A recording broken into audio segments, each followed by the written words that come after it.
We are inside DHA's Box of Rock with Sully Erna, one of my favorite guests. I haven't sat down with you in years. I think it's last time was one of the solo tours, but you're always such a pleasure to have on the air with me. Thank you very much.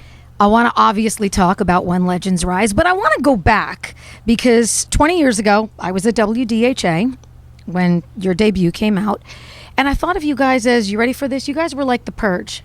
Do you know what The Purge is? Yes. Yeah, because music is cyclical. Yeah. And when you're on the radio for a long time and you're going through those cycles, you guys came late 90s. We had a lot of 90s pop. We had grunge. And all of a sudden, I never really thought that you guys got the credit that you deserved for sort of ushering in, I don't want to say like a new format or a new sound, but really that active rock sound. Well, thank you. Did you feel that you were leading sort of a revolution, a little bit of a revolution? No, not at all. You know, we were still trying to figure it out on what we were, what we wanted to sound like, and who we were as a band. Because that first record really was built off of just a variety of different inspirations that we've had individually as a band, from the Zeppelins to the Rushes to the Aerosmiths to the whoever it was, you know, the Alice in Chains and the whatever.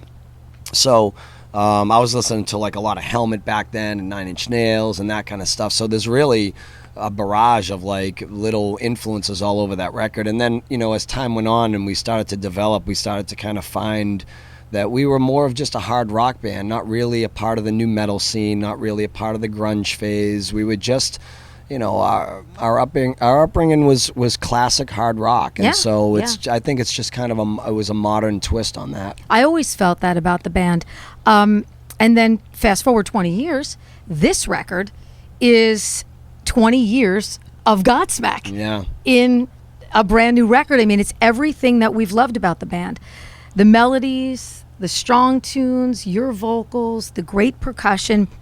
So the first time you listened to the playback of the record completed, what did you think? How did you feel?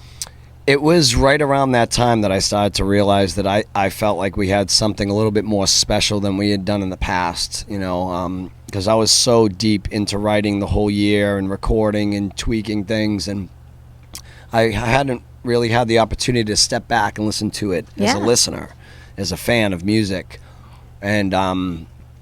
And when I finally did, I started to realize that, like, you know, there's definitely some strong songs on here that I think are going to really resonate with the people and not alienate the core audience, but hopefully even expand us into a bigger audience.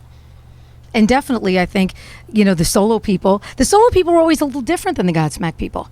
You know, because I have people that will exclusively email me and call me and be like, you don't play enough of Sully's solo stuff. You know, it's a different crowd of people that like the solo, you know, the solo work, because it's definitely, you know, a different side of you. True. And this record, definitely a different side of the band. I thought it was brilliant to come with Bulletproof first. Thank you. What made you guys decide to, you know, because there's so many great tunes, you know, and it takes you kind of on that journey, you know, from song one and through the record. So what made you think, you know, that we're going to go to radio, we're going to go to the fans with this song first?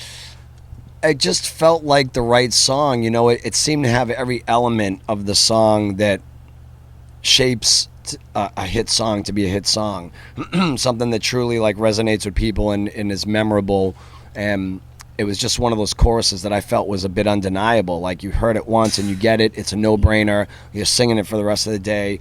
And when a song speaks to me that way, it's, you know, I feel the right move is to release that, because, and not only that, but it had a little bit more of a melodic factor to it. Yeah. And so, you know, again, it wasn't that typical, you know, really gritty, tough, edgy song that Godsmack's used to delivering for the first single, and we wanted to open up some new doors. So we felt like maybe we kick the door open with this one, and then we'll figure out how to walk through it. So talk to me a little bit too about the relationship with the fans. The fans, you're a band of the fans. Fans love you guys, loyal.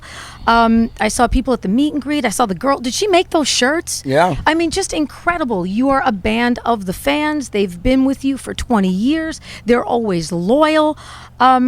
What is that like for you? It's got to be overwhelming. 20 years. It doesn't feel like 20 years for me playing your music for 20 years. Does it feel like it for you? Well, and if you ask my knees, yeah. the knees are like, it's been 20 years. Yeah, yeah. Where's Harley? I'm Harley's pissed. home. Harley's home. Yeah, Harley the he had to Pitbull. go home. He was on tour for 6 weeks. He was tired. I saw the viral It was his videos. first real run. He was jamming with the band. Yeah. He was dancing with you guys. Yeah. He was backstage having a good time. Listen, congratulations on Thank a great you. record, on an awesome 20-year run. For me, being a rock DJ for 20 years or Yeah. more, wink. It's been a pleasure for me to play your music Well, thank you. and bring it to the fans. Thank so you. Thank I'm you glad so much. you enjoy it. Yeah, we appreciate it.